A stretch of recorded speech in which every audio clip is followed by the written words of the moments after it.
Culiacán didn't wake up that night. It froze, because sometime after midnight the usual sounds of the city began disappearing one by one. The laughter outside late-night taco stands, the engines of buses finishing their routes, the dogs barking at shadows, until all that remained was a strange, unnatural quiet, broken only by distant gunfire that didn't echo like warning shots but rolled slowly through the streets like a storm that had already made landfall. And inside darkened homes, families sat on the floor with the lights off, phones clutched in shaking hands, refreshing social feeds that suddenly went silent, realizing at the same moment that whatever was happening outside wasn't a police operation, wasn't a raid, and wasn't a message meant for the public. It was something far worse, something internal, something that meant the people who controlled the city were turning their weapons inward.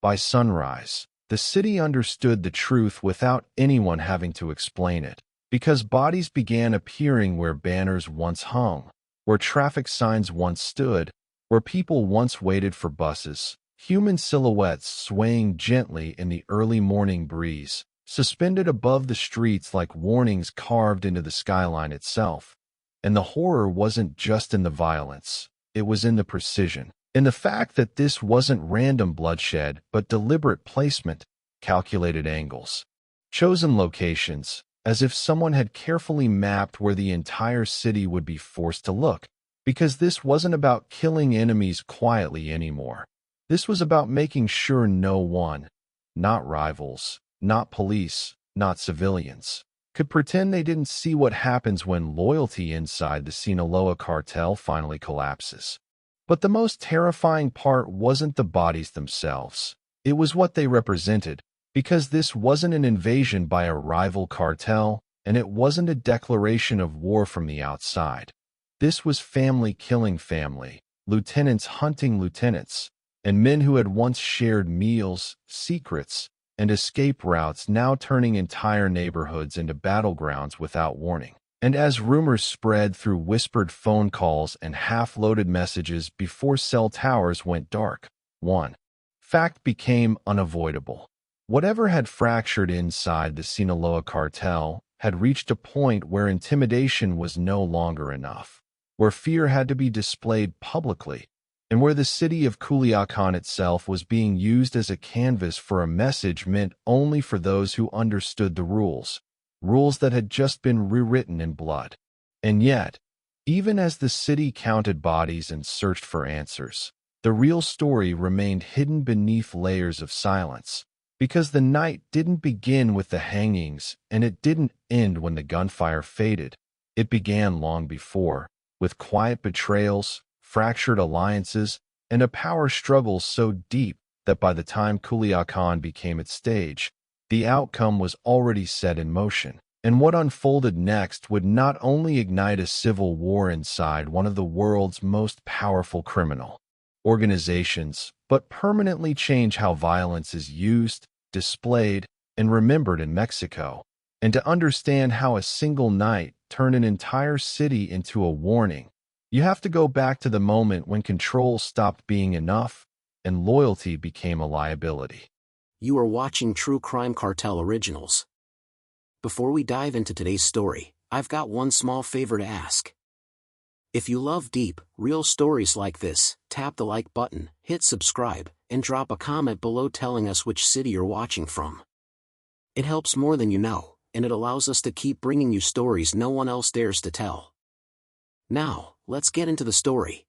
What happened in Culiacán was not chaos. It was structure collapsing in real time, because for decades the Sinaloa Cartel didn't survive through violence alone. It survived through balance, through hierarchy, through men who understood where power ended and where obedience began. And as long as those lines remained intact, the city slept under a fragile order, not peaceful but predictable, unaware that the same system holding everything together was quietly rotting from the inside. Inside the cartel, loyalty functioned like law, silence like currency, and fear like enforcement. And while the outside world saw one organization, Inside it existed as factions stitched together by profit and restraint, until arrests removed the wrong men. Ambition moved faster than patience, and leadership fractures turned trust into liability, creating a war that wouldn't be announced with declarations or banners,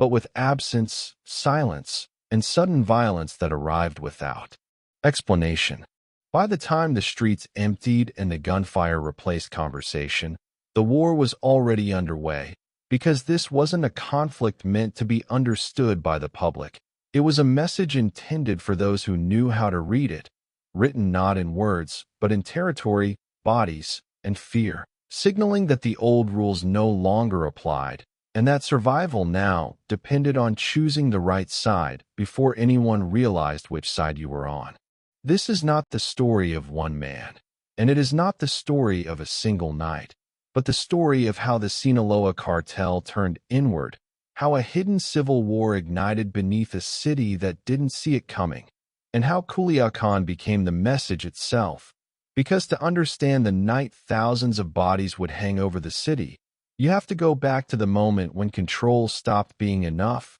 and unity became an illusion. For years, the Sinaloa Cartel was described as something other cartels could never become: organized without appearing rigid, violent without appearing reckless, powerful without needing constant spectacle. And from the outside, it looked almost calm, because while other criminal organizations burned through leaders and territories in open warfare, Sinaloa moved quietly, steadily, expanding not through chaos but through patience, negotiation, and a hierarchy that made brutality feel optional rather than constant, creating the illusion that the cartel had mastered a balance no one else could replicate, a balance that convinced cities like Culiacán that if violence had to exist, at least it would follow rules, and at least it wouldn't spill openly into daily life. Inside that illusion, power was not just enforced,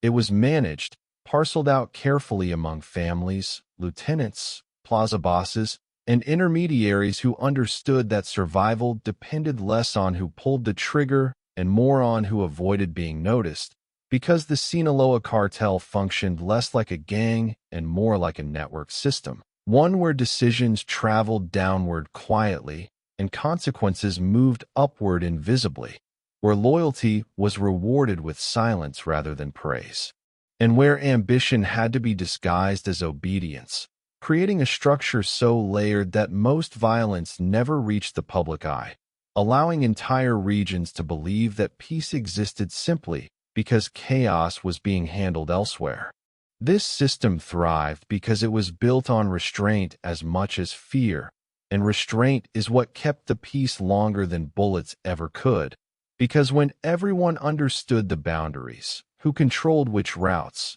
who answered to whom, who was untouchable, and who was expendable, violence became a tool of correction rather than domination, used sparingly, deliberately, and often invisibly, reinforcing the idea that the organization was unified even when it wasn't, because unity doesn't require trust. It only requires everyone to believe that breaking formation would cost them more than staying silent.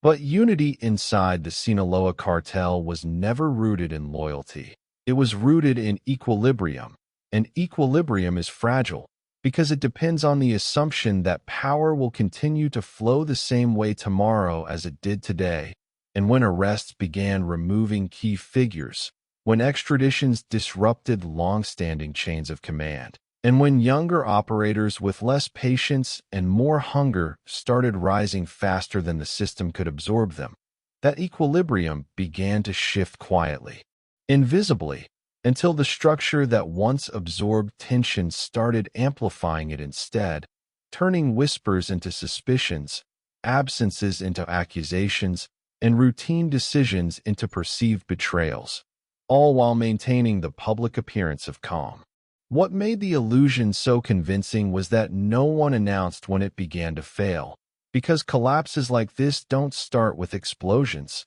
they start with hesitation, with orders that arrive late or not at all, with men waiting for confirmations that never come, and with territory that suddenly feels less secure not because it's being attacked, but because no one is quite sure who still has the authority to defend it, creating a dangerous vacuum where every decision feels provisional and every alliance feels temporary, forcing people to prepare for outcomes they can't openly acknowledge. As that uncertainty spread, the cartel's greatest strength became its greatest weakness, because the same decentralized structure that allowed it to survive crackdowns and leadership losses also allowed internal fractures to deepen without detection, enabling rival factions to grow within the same organization, operating under shared branding but competing priorities, each convinced that they were protecting the future of the cartel while quietly undermining anyone who threatened their ascent,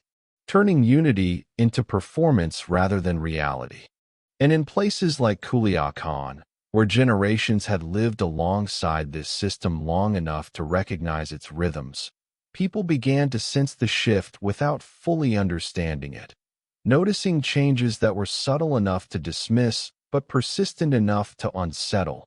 convoys that passed more often, faces that disappeared without explanation, streets that emptied earlier than usual, and rumors that moved faster than confirmation, creating an atmosphere where nothing was visibly wrong. Yet, everything felt precarious, as if the city itself was bracing for something it couldn't yet name. The illusion of unity survived because admitting otherwise would have required action, and action carried risk, so silence became the default response, even as the cost of silence grew heavier, because within the Sinaloa Cartel, acknowledging division meant choosing a side, and choosing a side meant accepting that neutrality was no longer protection but exposure, forcing men who had survived for years by staying invisible to suddenly become visible targets in a conflict that hadn't officially begun. By the time that realization set in, the structure that once absorbed violence was no longer capable of containing it, because when restraint disappears, force takes its place, and when force becomes the primary language, messages must be unmistakable, undeniable, and impossible to ignore, setting the stage for a transformation that would push violence out of the shadows and into the streets, not as chaos, but as communication. And that is how the Sinaloa Cartel entered its most dangerous phase, not through invasion, not through collapse, but through internal alignment breaking apart slowly, quietly, until the illusion of unity became more valuable than unity itself, and maintaining appearances mattered more than maintaining control. Because once that illusion finally shattered, the violence that followed would not be hidden, measured, or restrained. It would be displayed. And Culiacán would be forced to see it. Betrayal inside an organization like the Sinaloa Cartel doesn't arrive with gunfire or accusations. It arrives quietly, disguised as caution, because when unity begins to fracture, no one announces it, and no one admits they feel it. Yet everyone adjusts their behavior as if danger has already entered the room, speaking less, listening more, and measuring every interaction not by what is said, but by what is left unsaid, because silence becomes the safest position when trust starts to feel like exposure rather than protection. What made this phase so dangerous was that nothing appeared broken yet, because operations continued, money still moved, routes remained active, and outwardly the machine functioned as it always had. But beneath that surface, decision-making slowed as confirmations multiplied, orders were repeated through indirect channels, and even routine movements required quiet verification, creating a climate where every delay felt intentional and every mistake felt personal, breeding suspicion that had nowhere to go but inward, because accusing the wrong person could be fatal, and accusing the right one too early could be worse. In this environment, ambition stopped being openly expressed and instead became encrypted, hidden behind exaggerated loyalty and performative obedience, as men who once advanced through reliability now advanced through positioning, aligning themselves close enough to power to benefit from it, while staying far enough away to deny responsibility if things collapsed, transforming alliances into temporary shelters rather than commitments, and turning conversations into tests rather than exchanges, where the real message was never what was spoken aloud. The most corrosive effect of this shift was that it rewired how people interpreted loyalty, because loyalty stopped being about shared history and started being about future advantage, forcing individuals to constantly assess not who they trusted, but who trusted them and why, creating an endless loop of evaluation that drained cohesion from the inside, as every favor carried an unspoken debt, and every act of protection raised the question of motive, leaving no room for certainty and no space for innocence. As arrests and extraditions continued to remove stabilizing figures from the hierarchy, gaps formed where authority once existed, and those gaps did not remain empty. They attracted competition, because power vacuums invite ambition the way darkness invites movement, allowing younger, more aggressive operators to test boundaries that older leadership had spent years maintaining, challenging restraint not openly, but incrementally, by pushing routes slightly further, by recruiting without approval, by enforcing discipline more visibly, and by testing how much chaos could be introduced without provoking retaliation. Each of these small violations sent signals that others noticed but pretended not to, because acknowledging them would mean confronting the truth that the balance was failing. And once balance fails, neutrality becomes impossible, forcing individuals to decide whether to align with emerging power or remain loyal to a structure that no longer protected them, creating a psychological trap where waiting felt dangerous but acting felt irreversible. This was the stage where betrayal stopped being a choice and started becoming a survival strategy. Because when trust dissolves, the safest move is often to preempt it, to distance oneself from potential targets before they can become liabilities, and to quietly reposition in anticipation of violence that hasn't yet arrived but feels inevitable, leading to decisions that, when viewed later, would appear treacherous, but at the time felt like the only rational response to an environment where certainty had vanished. Culiacán, meanwhile, absorbed these shifts without understanding them, as the city continued its routines under a growing sense of unease, with residents noticing subtle changes that never made headlines, an increased presence of armed men at odd hours, roads closed briefly without explanation, gatherings ending earlier than usual, all signs of a system preparing itself, not for expansion, but for internal conflict, even as official silence maintained the illusion that nothing had changed. What made the betrayal phase so insidious was that it unfolded without a clear enemy, because everyone was both potential ally and potential threat, forcing people to operate under the assumption that trust was temporary and protection conditional, leading to a constant recalculation of risk that exhausted restraint and rewarded aggression, setting conditions where violence became not just acceptable, but necessary to establish clarity in a landscape clouded by uncertainty. At this point, the cartel no longer needed an external provocation to ignite conflict, because the internal logic of survival had already shifted, and once enough people began acting defensively, the system itself started producing the very outcomes it feared, as protective measures were interpreted as threats, and strategic positioning was mistaken for betrayal, accelerating mistrust until even long-standing relationships were no longer enough to guarantee safety. And yet, despite this mounting tension, nothing exploded. Not yet, because everyone involved understood the cost of open conflict, and so they delayed it, contained it, managed it, allowing the pressure to build to dangerous levels, believing they could control the outcome if they waited for the right moment, not realizing that waiting was removing their ability to stop it altogether.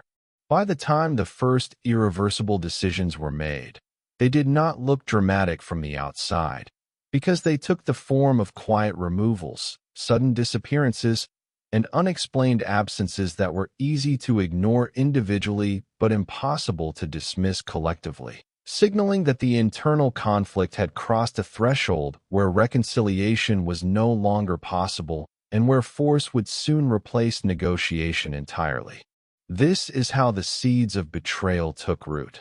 not through greed alone, not through hatred, but through uncertainty, fear, and the slow erosion of trust that made violence feel like clarity and brutality feel like resolution, setting the stage for a moment when the conflict could no longer remain hidden, and when the cartel would choose spectacle over silence as its final language. Because once betrayal becomes normalized, the only way to restore order is to make an example. And that example was coming. It began without an announcement, without a warning shot, without anything that could be pointed to later as the moment it started, because by early evening the city of Culiacán was already behaving differently, subtly adjusting its rhythm as if responding to pressure it couldn't see. With traffic thinning earlier than usual, shop owners pulling metal shutters down mid-conversation, and people glancing at their phones more often than the street ahead of them, sensing that something was moving beneath the surface even though nothing had yet broken through.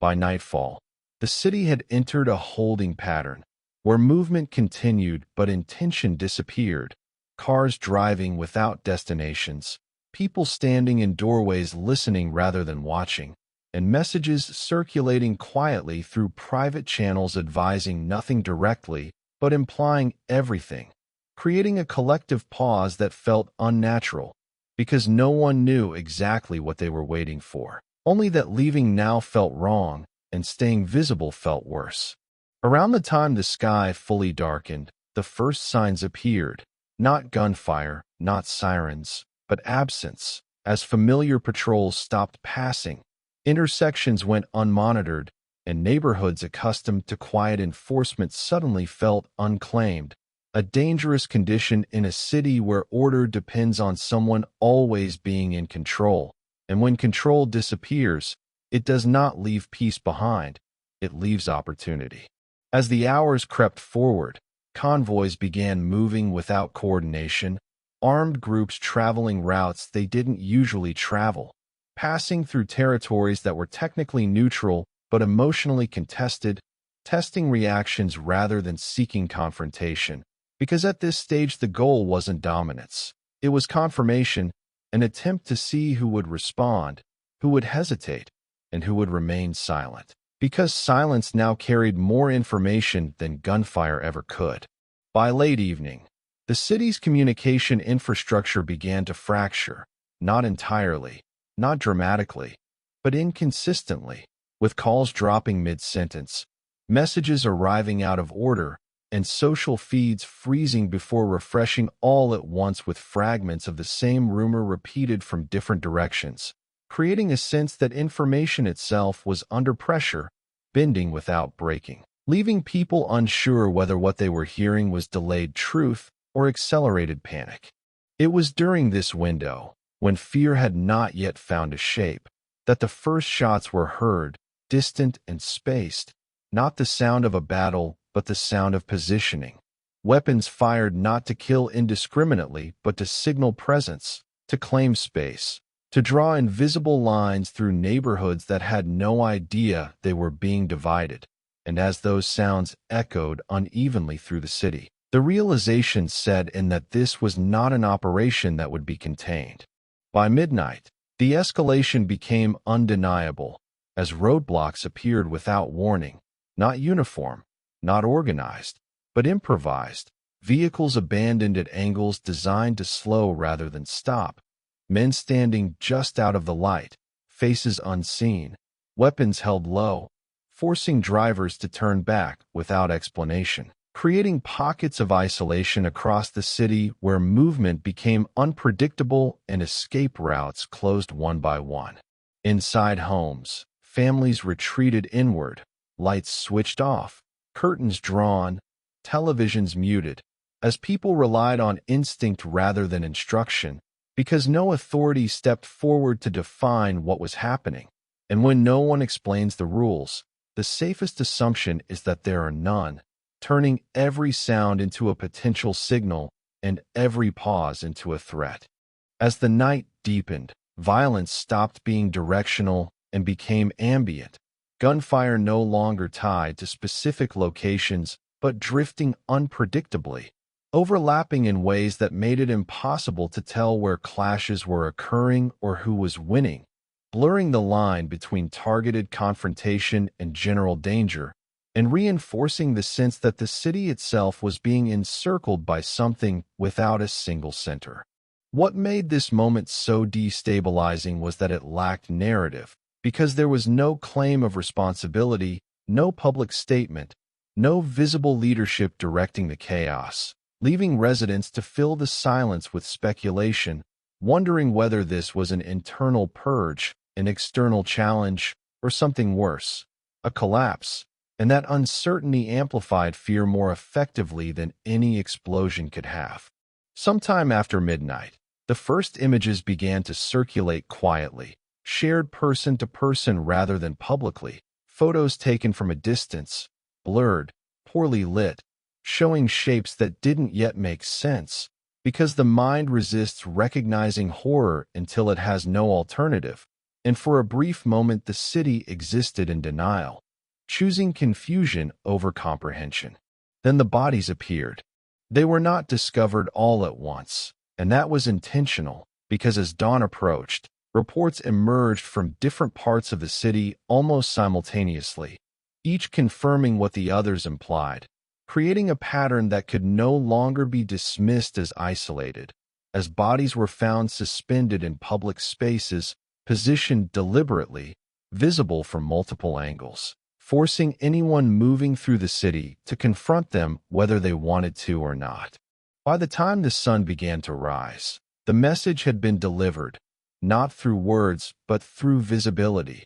because these were not executions meant to be hidden, not warnings meant to be whispered, but statements designed to dominate the cityscape itself, transforming familiar landmarks into symbols of fear and making it clear that whatever conflict had erupted was no longer confined to internal channels. Authorities responded cautiously, unevenly, unsure whether intervention would escalate the situation or simply place them in the crosshairs of a conflict they did not control, leading to delays that only reinforced the perception that the city had been abandoned to resolve its own crisis, leaving residents to navigate streets that felt simultaneously overexposed and ungoverned. As daylight spread, the full scope of the night became visible, revealing damage that extended beyond the bodies themselves. Burned vehicles, shell casings scattered across intersections,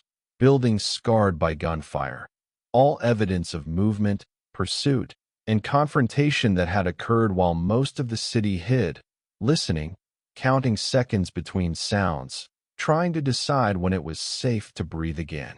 But safety did not return with the sun, because the hangings changed the nature of the conflict, shifting it from a struggle for control into a performance of dominance, where fear itself became the objective, ensuring that no faction could claim ignorance and no resident could claim neutrality, binding the city into the conflict through visibility alone. By mid-morning, the city understood that what had happened was not an anomaly, but a threshold, a moment when restraint had been publicly abandoned, and with it the old rules that once kept violence measured and contained, signaling that the conflict inside the Sinaloa Cartel had entered a phase where intimidation required spectacle and control required terror. And the most unsettling realization came not from what had happened, but from what hadn't, because no one stepped forward to stop it, no force moved quickly enough to reverse it, and no authority reclaimed the narrative, leaving the impression that the night had unfolded exactly as intended, not as chaos, but as communication. This was the night everything broke, not just alliances, not just leadership, but the illusion that violence could remain hidden, that unity could be performed, and that fear could be managed quietly. From this point forward, nothing would be subtle again, and the city of Culiacán would never experience silence the same way. The bodies were never meant to be counted. They were meant to be read, because violence at this level is not random and it is never impulsive, especially inside an organization that once survived by keeping its brutality efficient and discreet. And the moment the Sinaloa Cartel chose to display the dead publicly, it marked a fundamental shift from enforcement to communication, from control through fear to control through spectacle, because when internal authority collapses, violence stops being a tool of correction and becomes a language meant to clarify power for everyone watching. This kind of display serves multiple audiences simultaneously, and that is what makes it so effective, because while civilians see terror, insiders see instruction, reading placement, location, and timing the way others read words. Understanding that where a body is left matters as much as why it was killed, because territory is memory, and every street, bridge, and intersection carries history known only to those who operate within it, turning the city itself into a coded map of warnings, boundaries, and consequences. For rivals within the cartel, the message was unmistakable. Neutrality no longer existed, because the violence was not confined to hidden locations or private settlements, meaning anyone who still believed they could avoid choosing sides had been formally informed otherwise, and in environments where survival depends on alignment, forcing visibility is the fastest way to eliminate ambiguity, because ambiguity allows hesitation, and hesitation creates instability. What made the hangings especially potent was their timing, because they appeared at the precise moment when the city was most vulnerable, exhausted, disconnected, and uncertain, amplifying their psychological impact by ensuring that discovery would occur organically through civilians rather than announcements, creating a self-propagating message that spread faster than any formal declaration ever could, because fear shared feels more real than fear explained. This was not violence meant to be hidden from the state, but violence calculated to exploit its absence, because when authorities hesitate, delay, or retreat, power fills the vacuum immediately, and by acting decisively and visibly, the perpetrators demonstrated not just their capacity for brutality, but their confidence that no one would intervene quickly enough to stop it, reinforcing the perception that control had already shifted, regardless of whether it actually had. The use of bodies as symbols also served an internal purpose, because it externalized betrayal, transforming private suspicion into public certainty, forcing anyone still unsure of where the lines were to confront them physically. And once lines are drawn in blood, crossing them becomes unthinkable, locking factions into positions that can no longer be negotiated away, ensuring that the conflict could not quietly de-escalate even if leadership wanted it to. Psychological warfare works best when it removes choice, and that is exactly what these displays accomplished, because they forced every observer, cartel member, official, civilian, to participate in the event simply by witnessing it, turning observation into acknowledgement and acknowledgement into complicity, as ignoring the message became impossible without denying reality itself, binding the entire city into the narrative whether it wanted to be part of it or not. Inside the cartel, the hangings reframed fear from something privately endured to something publicly demonstrated, altering how discipline was enforced, because when punishment becomes spectacle, its purpose shifts from correction to deterrence, and deterrence only works when it is memorable, repeatable, and unmistakable, ensuring that even those far removed from the immediate conflict would internalize the consequences without needing direct involvement.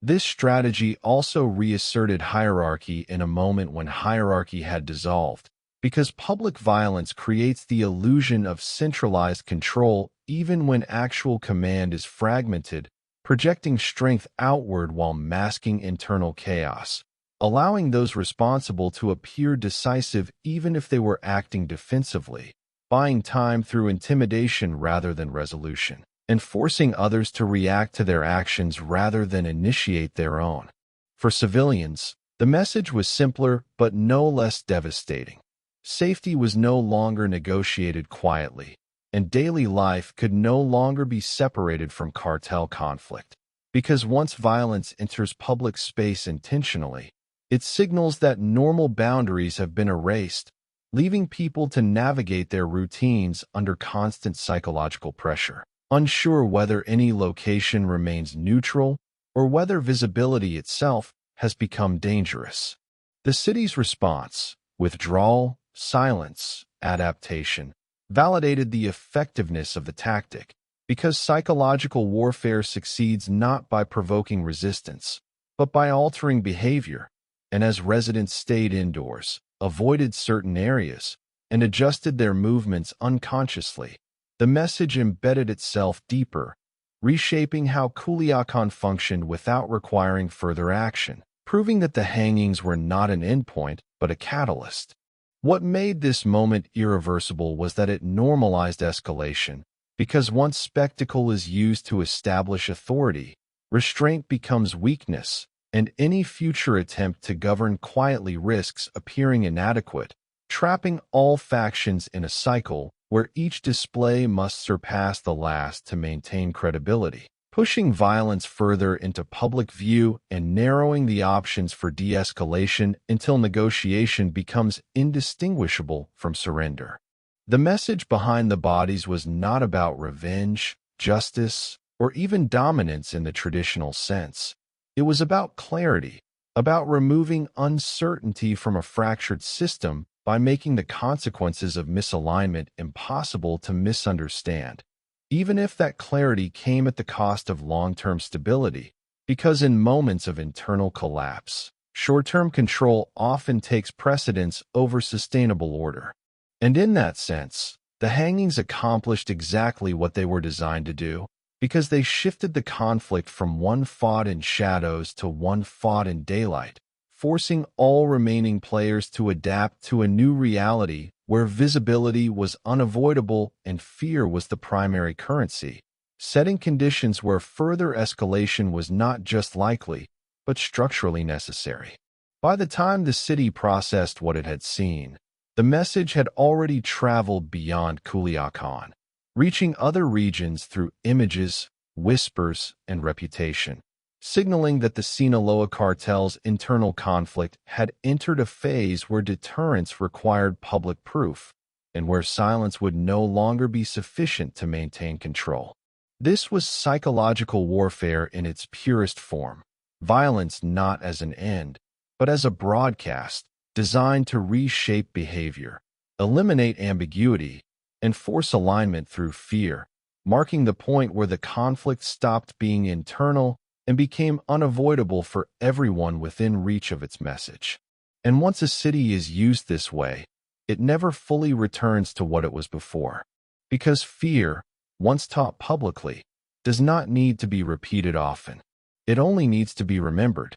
For the people of Culiacán, the war did not arrive with ideology or explanation. It arrived as interruption, as the sudden collapse of ordinary routines that had always served as proof that life could continue alongside violence as long as it remained distant, negotiated, and contained. And when that boundary disappeared, civilians found themselves trapped not between two sides, but inside a conflict that did not acknowledge them at all. Homes became shelters not because they were safe, but because they were familiar, and familiarity felt like control in a moment when everything else felt unstable. As families moved mattresses away from windows, turned off appliances to reduce noise, and sat quietly listening to the city rather than living in it, learning the difference between distant gunfire and nearby movement, between the echo of engines and the sound of doors being forced open because survival suddenly depended on interpretation rather than instruction. For parents, the fear was layered, because it wasn't just about their own safety, but about what their children were absorbing, watching them grow silent, attentive in ways children should never have to be, learning to freeze at unfamiliar sounds and to read adult faces for cues, internalizing a version of fear that did not come from stories or warnings, but from lived experience, shaping their understanding of the world before they were old enough to question it. Hospitals felt the pressure almost immediately, not only from the wounded, but from uncertainty, as medical staff prepared for surges that might or might not come, balancing the need to remain open against the risk of becoming targets themselves, treating injuries quietly, limiting movement, and working under the awareness that neutrality no longer guaranteed protection, because when violence becomes public, even care can be perceived as alignment. Outside, the city's infrastructure adapted without guidance, as public transportation routes shifted or stopped entirely, markets closed without announcement, and workplaces simply ceased to function, leaving people to improvise survival strategies that prioritized invisibility over productivity, because in moments like this, being seen felt more dangerous than being absent, and absence became a form of self-defense. What made this phase so devastating was that it lacked a clear endpoint, because civilians could endure a night, even a week, of fear if they believed it would pass. But as days unfolded without resolution, uncertainty replaced shock, and fear settled into routine, altering behavior subtly but permanently, teaching people to avoid certain streets, to travel at certain times, and to measure safety not by law, but by rumor. Children stopped attending school not because of official closures, but because parents refused to take risks they could not calculate, turning education into a secondary concern behind immediate safety, while teachers waited for instructions that never came, highlighting how quickly institutions can dissolve when fear outpaces authority, leaving individuals to make decisions in isolation rather than coordination. For those who had lived in Culiacán their entire lives, this was not their first encounter with violence, but it was the first time violence had demanded their constant attention, because previous conflicts had been navigable through awareness and adaptation, while this one resisted patterns, refusing to declare where it began or ended, making it impossible to settle into strategies that felt reliable, forcing people to remain hypervigilant long after the initial danger passed. The psychological toll accumulated quietly, expressed not through panic, but through exhaustion, as nights were spent awake listening, and days were spent recovering from the effort of staying alert, creating a cycle where rest became shallow and concentration fragmented, affecting work, relationships, and decision-making in ways that were invisible but pervasive, reshaping daily life without leaving obvious scars. Even moments of relative calm carried tension, because silence no longer signaled safety, but possibility, as residents learned that the absence of sound could mean preparation rather than peace, turning stillness into something to be endured rather than enjoyed, and teaching the city to mistrust its own quiet. Those who attempted to leave found that movement itself had become risky, as routes changed unpredictably, checkpoints appeared without warning, and the logic of safe passage shifted constantly, discouraging travel not through direct threats, but through ambiguity, because when no one can explain the rules, the safest choice often becomes staying where you are, even if where you are no longer feels secure. What united civilians during this period was not collective action, but collective restraint, as people avoided drawing attention, refrained from discussing what they had seen publicly, and relied on private networks to share information selectively, creating parallel systems of communication that prioritized trust over reach, reinforcing the idea that safety now depended on who you knew rather than what you knew. In neighborhoods where trust had already been strained by years of coexistence with cartel presence, this retreat inward deepened isolation, as people limited interactions to immediate family, reducing social life to essentials, and transforming streets that once served as communal spaces into corridors to be crossed quickly and without acknowledgement. The most profound impact, however, was emotional rather than physical, because living under constant threat alters how people imagine the future, narrowing it to the immediate horizon, making long-term plans feel unrealistic, and replacing hope with calculation, as residents learned to measure days by how quietly they passed rather than what they achieved, adjusting expectations downward until survival itself became success. And yet, despite everything, life continued in fragments, because humans adapt even when adaptation is painful, finding ways to cook, to talk softly, to care for one another in constrained spaces, preserving small rituals that anchored them to normalcy, even as the larger structure of the city remained unstable,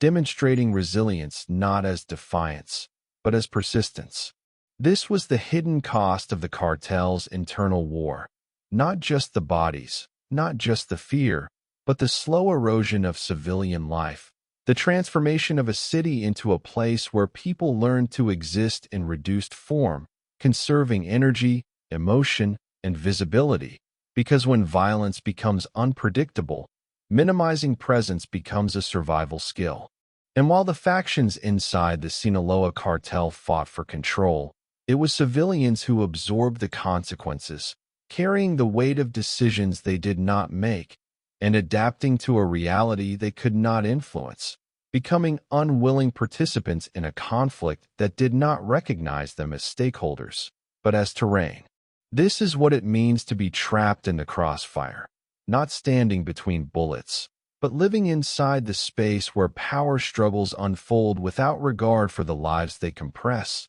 distort, and quietly reshape. And as the city adjusted to this new normal, the war inside the cartel continued to evolve, moving past spectacle and into strategy, setting the stage for a conflict that would no longer announce itself through bodies alone, but through the restructuring of power itself. Because once civilians are forced to adapt, the war has already gone too far to turn back. And it wasn't over. The war did not begin with a declaration, because declarations require authority, and authority was precisely what no longer existed. So instead of banners or statements, the conflict announced itself through rearrangement of loyalties, of territory, of silence. As the Sinaloa Cartel fractured into factions that did not name themselves publicly, but recognized one another instantly through absence, hesitation, and sudden shifts in behavior that only insiders could fully interpret. These factions were not born overnight. They emerged organically from years of shared history, family ties, and operational overlap, coalescing around figures whose power came less from charisma than from control over resources, relationships, and reputation, creating centers of gravity that pulled people inward quietly, forcing choices that were never acknowledged out loud but carried irreversible consequences once made. What made the situation so volatile was that no single leader could claim uncontested authority, because leadership had become fragmented, distributed among individuals who commanded loyalty within specific corridors of influence rather than across the entire organization, resulting in a mosaic of power where dominance depended on context, location, and timing, making the battlefield fluid and unpredictable. In this environment, lines were drawn not on maps, but in memory, marked by who answered whose calls, who showed up to meetings, and who suddenly stopped being available, turning everyday interactions into indicators of alignment, and making neutrality indistinguishable from opposition, because failing to commit visibly was often interpreted as preparing to betray. Culiacán became the center of this silent conflict, not because it was contested in the traditional sense, but because it symbolized continuity, serving as a proving ground where factions tested whether they could impose order without consensus, using presence rather than confrontation to signal control, and watching closely to see which signals were respected and which were ignored. As factions solidified, the rules governing interaction changed subtly but decisively, because restraint, once valued, became suspect, and patience was reinterpreted as weakness, pushing actors to assert influence through visibility rather than discretion, leading to an increase in displays of presence that stopped short of open battle but left no doubt that the city was being actively contested. This kind of war thrives on ambiguity, because ambiguity allows each side to test boundaries without triggering full retaliation, enabling a prolonged struggle where escalation is measured carefully, and every action is weighed not just for its immediate impact, but for how it will be interpreted by allies, rivals, and observers, turning the conflict into a series of calculated moves rather than spontaneous violence. Communication within factions adapted accordingly, becoming more compartmentalized, more indirect, and more cautious, as information was shared selectively to reduce exposure, creating echo chambers where perception began to outweigh reality, and decisions were made based on incomplete pictures that reinforced existing suspicions rather than challenging them. For those caught between factions, the pressure intensified, because intermediaries and local operators who once navigated multiple relationships found themselves squeezed by competing demands, forced to choose sides not through ideology, but through necessity, knowing that indecision would eventually be read as defiance by both, placing them at heightened risk regardless of intent. The absence of a single, visible front made the conflict difficult to grasp even for those living inside it, because violence did not surge uniformly but appeared in isolated pockets, creating the illusion of containment even as the underlying struggle expanded, allowing the war to persist without drawing the kind of attention that might force external intervention.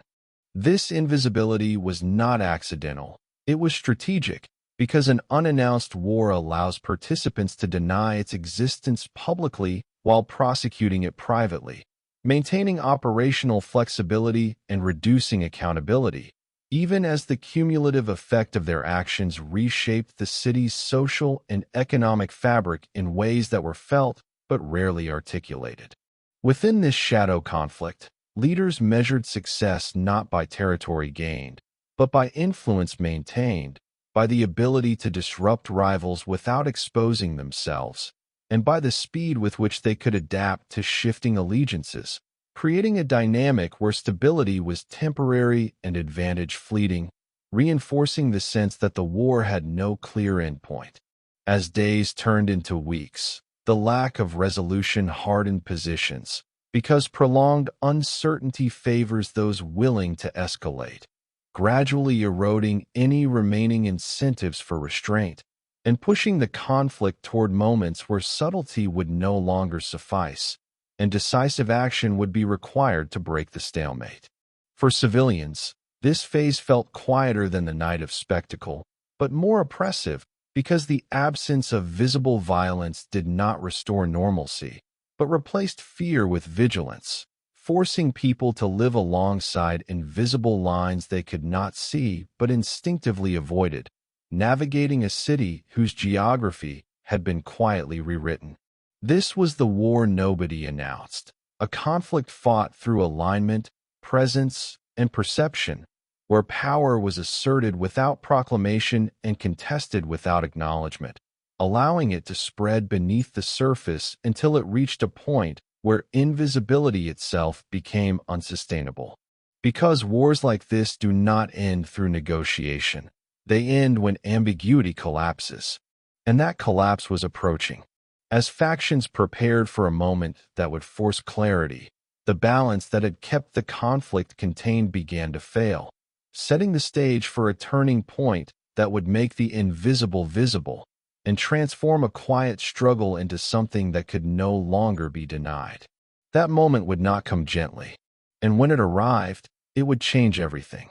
The stalemate had held for weeks, fragile as glass, every interaction measured, every move weighed, and yet, as with all fragile things, it required only a single crack to shatter completely, and that crack arrived not with reason, but with miscalculation, a decision made in haste, interpreted incorrectly, or trusted to the wrong person at the wrong moment, rippling outward until it became irreversible. The act itself was almost imperceptible at first, small enough that those outside its immediate radius might not even recognize it as consequential. A confrontation, a redirecting of resources, or the withholding of information. But in a city built on observation and reputation, even minor deviations from expectation carry amplified consequences, because everyone is constantly calculating not just outcomes, but intentions,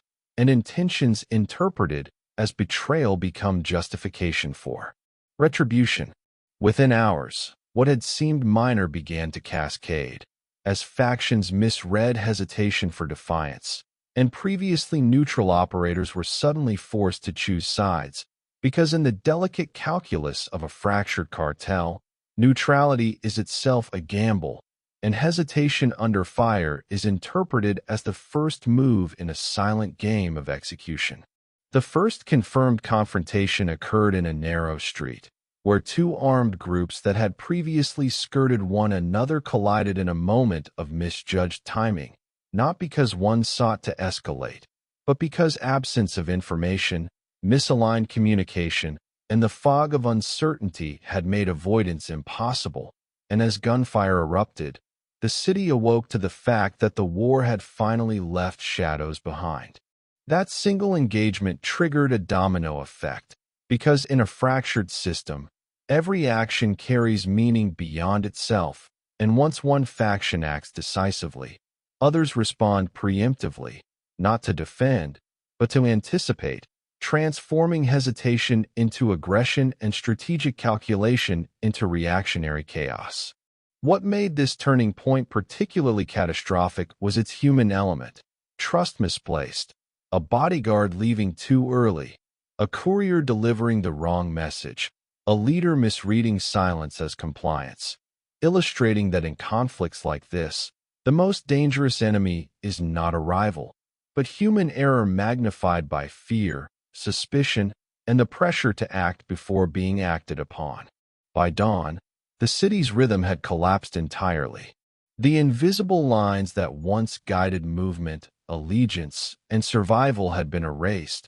replaced by kinetic, unpredictable violence, as factions moved through Culiacán asserting dominance not by negotiation, but by positioning and threat, making every street a chessboard and every resident an unwilling witness to the rearrangement of power. Families who had learned to survive the quiet stalemate now found themselves adapting to unpredictability, measuring time by bursts of gunfire, recalculating safe routes based on rumor, and enduring the cognitive weight of constant vigilance, because the turning point did not just shift control among factions, it shifted the rules governing civilian life. The betrayal itself became legend before anyone could confirm its details, because in moments like this, stories travel faster than facts, and perception shapes reality as decisively as action. Each faction's narrative painted the event differently.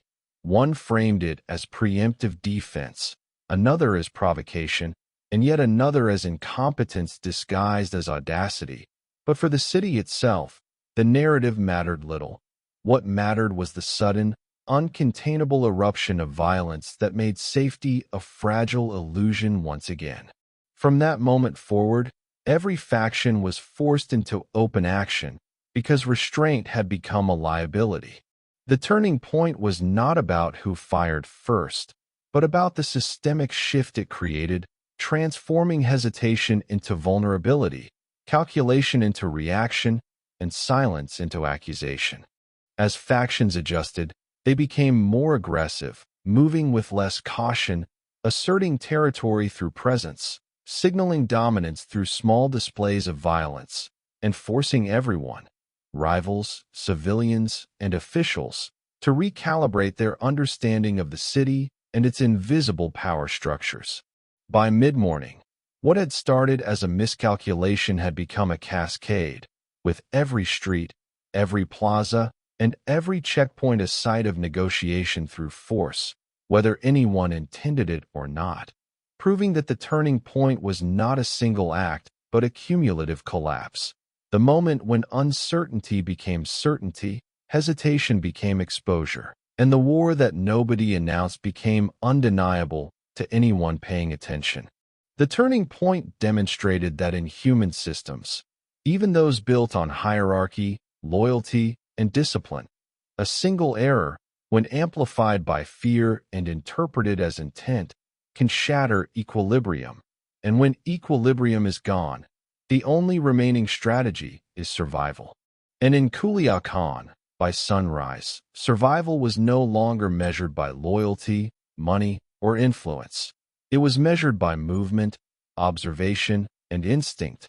marking the point where the internal conflict of the Sinaloa Cartel transformed into a citywide war that would leave no street unmarked, no resident untouched, and no faction secure. When the shooting stopped, it did not feel like victory. The city of Culiacán lay quiet in a way that was unnatural, heavy, and watchful, as if it had learned something permanent about itself that it could not unlearn. Power had shifted, alliances had fractured, and yet no one could claim absolute control, because the war had exposed the fragility of every structure, every relationship, and every expectation that had once allowed the cartel to operate with relative predictability. What emerged in the wake of the conflict was not order, but vacuum. Gaps where leaders had been removed, territory that could not be claimed without challenge, and a sense among factions that dominance now required constant assertion, not strategy. Every corridor of power had been tested, every subordinate recalibrated, and every neighborhood surveyed as potential leverage, leaving a city where the balance of power existed not in treaties or alliances, but in presence, observation, and reputation. For civilians, the aftermath was measured not by what had been destroyed, but by what remained. Streets scarred by gunfire, marketplaces that no longer opened reliably, homes marked by absence, and a pervasive fear that what had already happened could return at any moment. Daily life became an exercise in navigating unpredictability, where survival depended less on planning and more on constant vigilance, adaptation, and quiet compliance with the unseen rules imposed by factions whose faces might never be known. The power vacuums created in the conflict were exploited not by a single victor, but by opportunists who operated in shadows, quietly building influence through fear, loyalty, and calculated displays of authority, often at cross purposes, resulting in a city where multiple forces moved simultaneously, asserting dominance in different ways, yet none establishing stability, leaving the impression that the war had been fought not to win, but to fracture. This new reality altered the very geography of life in Culiacán. Certain streets became avoided entirely, neighborhoods once bustling were reduced to ghost zones, and the natural flow of commerce and transportation was rerouted around areas perceived as dangerous. The city had been reshaped not physically in every case, but psychologically, its inhabitants internalizing boundaries drawn in fear and violence, operating within invisible lines that were as strict as any checkpoint or barricade. For those who had survived the violence, the emotional toll became the most permanent scar, because the war's consequences were not measured in destroyed property alone, but in trust eroded, relationships fractured, and a pervasive anxiety that could not be turned off. Families had learned to fear not only outsiders, but each other, because in a city where visibility dictates survival, even proximity to the wrong person at the wrong time could prove fatal.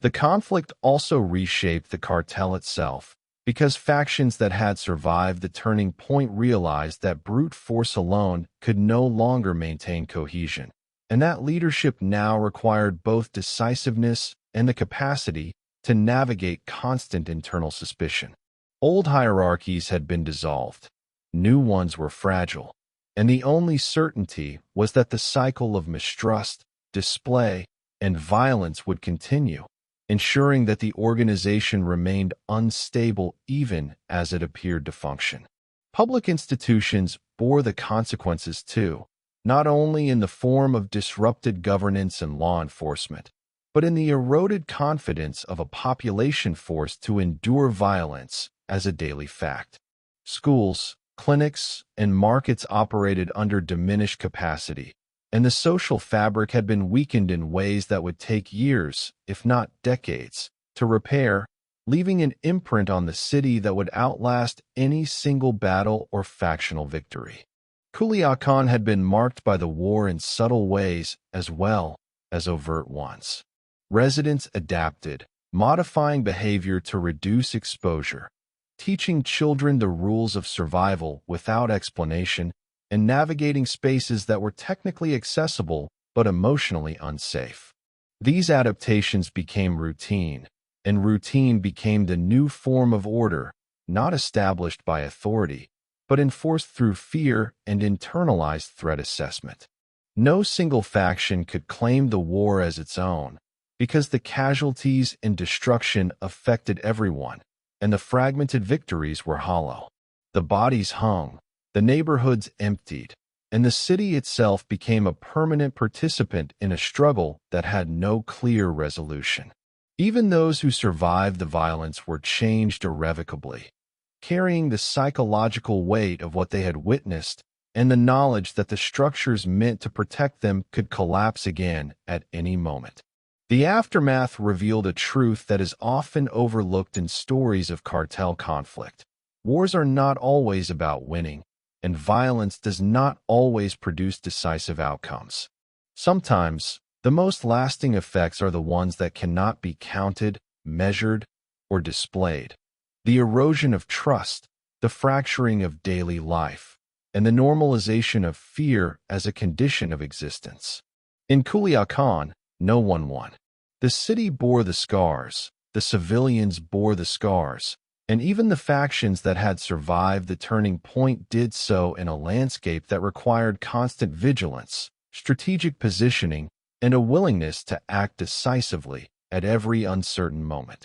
The war had ended only in the sense that the immediate violence had ceased. Its lessons, its consequences, and its invisible lines remained, shaping life, behavior, and decision-making in ways that would last far longer than any confrontation. Because once a city has been rewritten by fear and conflict, it cannot easily return to what it once was. And so, Culiacán endured, a city scarred but alive, marked not by who ruled or who fell, but by the indelible imprint of a conflict that nobody announced, everyone witnessed, and no one truly won. People ask who ordered the bodies, who decided to hang them over Culiacán, who drew the invisible lines that fractured the city, the cartel, and the lives of everyone inside it. But that's not the real question. The real question is, what did the bodies accomplish? What did they teach, enforce, or signal to the people living below them, to rivals above them, and to the city that had once believed it could continue quietly, untouched by the war raging in its veins? They accomplished fear. They made uncertainty permanent. They transformed neighborhoods into maps of compliance. They taught that silence, observation, and careful movement were survival skills as vital as food or water. And for the factions inside the cartel, the bodies were messages. They were warnings. They were a way to codify trust, loyalty, and obedience without a single word spoken, because in Culiacán, blood became language, and the city itself was the page. The city itself was changed forever. Once the spectacle was complete, once the invisible lines had been drawn and the turning point shattered the stalemate, Culiacán never again experienced its streets the same way. People moved differently. Children learned fear in shapes and echoes, not in stories. Commerce, law, and daily life became choreography around absence, avoidance, and threat. Even those who survived without physical harm carried the imprint, small, nearly invisible, but permanent. The silent lesson: life continues, but under observation, under pressure, under the weight of unseen consequences. And for the people watching from outside the city, from media, from other regions, the spectacle achieved what simple intelligence or rumors could not. It made power visible, it made threat tangible, and it created a reputation that would precede action for years to come. The bodies were never just punishment. They were a broadcast, a permanent mark, a signal that control could shift at any moment and that no one, civilian or criminal, would ever be truly safe again. Because the most terrifying part wasn't that thousands died. It was that after that night, no one was ever shocked again. Silence followed, longer than any siren, heavier than any gunshot. No one needed to ask questions. The lessons had been delivered. The city, the people, the factions, all had learned the new rules, permanently, painfully, invisibly. And so the story ends, not in the flash of bullets or the sight of hanging bodies, but in the quiet imprint left on every life that remained, in the way streets, windows, doorways, and minds had been rewritten by fear, and in the unspoken understanding that some nights change everything, forever.